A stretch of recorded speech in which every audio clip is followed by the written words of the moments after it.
ಭ್ರಷ್ಟ ಸರ್ಕಾರಕ್ಕೆ, ರೈತರನ್ನು ಯಾಮಾರಿಸುತ್ತಿರುವ ಕಾಂಗ್ರೆಸ್ ಸರ್ಕಾರಕ್ಕೆ, ರೈತರ ಮೇಲೆ ತಪ್ಪು ರೈತರನ್ನು ಯಾಮಾರಿಸುತ್ತಿರುವ ಸರ್ಕಾರಕ್ಕೆ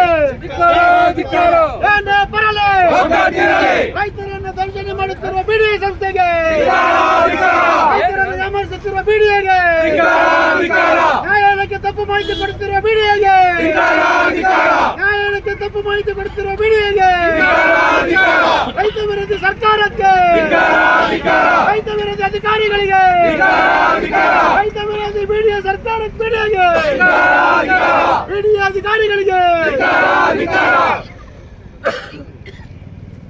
2013 ಭೂಸ್ವಾಧೀನ ಕಾಯ್ದೆಗೆ ಪರಿಹಾರ ನೀಡಲೇಬೇಕು. ಕಾನೂನನ್ನು ಪಾಲಿಸದೆ ಬಿಡಿಎಗೆ ಧಿಕ್ಕಾರ, ಕಾನೂನನ್ನು ಅಳವಡಿಸಿಕೊಳ್ಳಲು ಯೋಗ್ಯತೆ ಇಲ್ಲದ ಸರ್ಕಾರಕ್ಕೆ ಧಿಕ್ಕಾರ. 2013 ಕಾಯ್ದೆ ನಮ್ಮೆಲ್ಲರ ಹಕ್ಕು. 2013 ಭೂಸ್ವಾಧೀನ ಆಯ್ಕೆ ಕಾಯ್ದೆ ನಮ್ಮ ಹಕ್ಕು. ಕಾನೂನನ್ನು ಪಾಲಿಸದ ಬಿಡಿ ಅಧಿಕಾರಿಗೆ ಧಿಕ್ಕಾರ. ನ್ಯಾಯಾಲಯಕ್ಕೆ ತಪ್ಪು ಮಾಹಿತಿ ನೀಡುತ್ತಿರುವ ಬಿಡಿಎಗೆ ಧಿಕ್ಕಾರ. ನೋಡಪ್ಪ, ನಮ್ಗೆ ಅರೆಸ್ಟ್ ಮಾಡ್ಕೊಂಡು ಹೋಗಿ ಜೈಲಿಗೆ ಕಳಿಸ್ತೆ.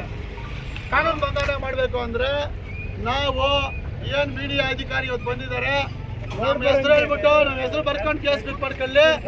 20 ವರ್ಷ ಸತ್ತೋಗ್ಬಿಟ್ಟಿದ್ದೀವಿ ನಾವು. ನಮ್ಮ ಕಾನೂನು ಬಂಧ ಮಾಡೋದು ನಾವು ಮಾಡ್ತೀವಿ ಅನ್ನೋದು ಅವಕಾಶ ಕೊಡ್ತೀವಿ ಅಂದ್ರೆ ಡಿಪಾರ್ಟ್ಮೆಂಟ್ ಬಂದಿದೆ.